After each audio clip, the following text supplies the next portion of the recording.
Hello, everybody. I welcome you all to the Brand Podcast presented by People's Brand.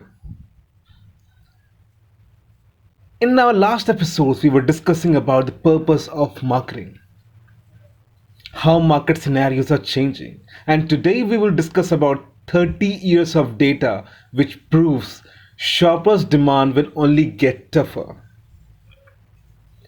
30 is a long time. 3 decades ago, Margaret Thatcher was the Prime Minister. Belinda Carl thought heaven was a place on earth, and Roger Rabbit had yet to be framed. At the same time, a smartphone was one that didn't require a manual switchboard.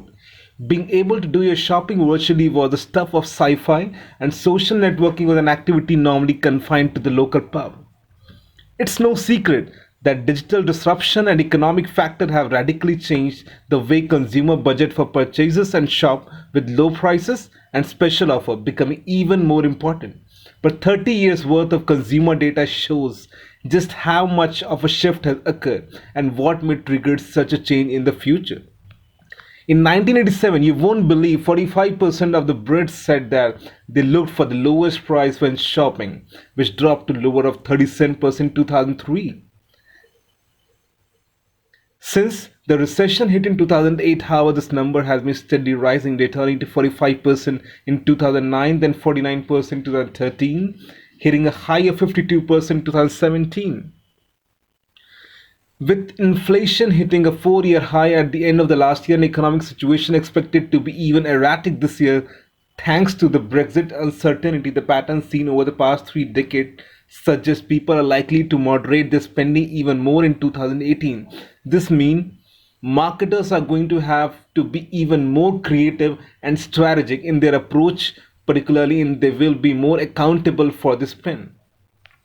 But low price doesn't mean people will settle for the low quality. The rise of the discounters may have fueled consumers' obsession with getting a bargain, but their success has also helped to shake off the stigma of going for a cheaper option. Shopping with the discounters is no longer something people do quietly in the hope of their neighbors won't find out. It's a badge many wear with pride. It's also paving the way for others brands of a similar ilk. Bargaining hunting is everyday behavior. Keeping an eye out for the deal has become the norm. Looking at the Cantor's 30 years of data again, the number of consumers who always look for special offer was fairly consistent from 1997, which was 46% to 1999, that is 47%, and it was between 56 to 58 and then has shifted and skyrocketed in the year 2017 to 72%. People seem more likely to have their head turned, particularly as more new brands enter the market while advancement in technology have altered the shopping landscape, making it easier to consumer to shop around. As a result, people's loyalty to certain brands has dropped significantly.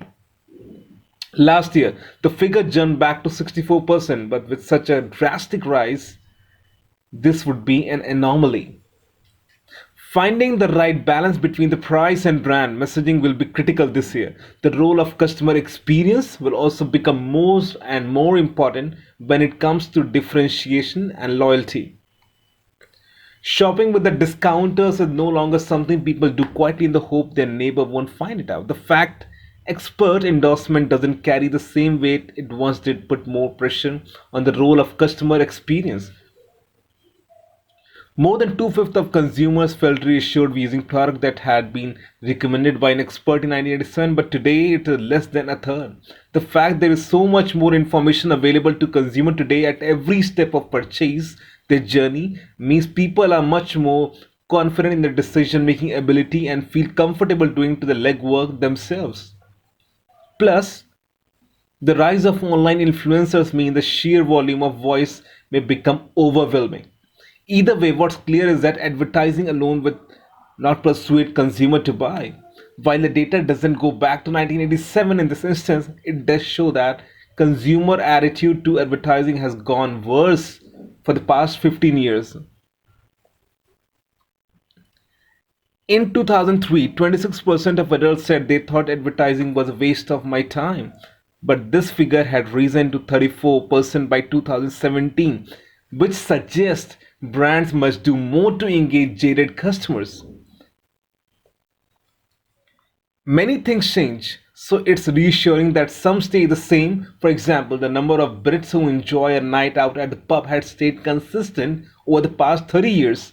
Even if the decor has changed drastically, it seems old school social networking still holds an appeal. So now brands need to rethink about their strategy, how they operate, and what are their priorities.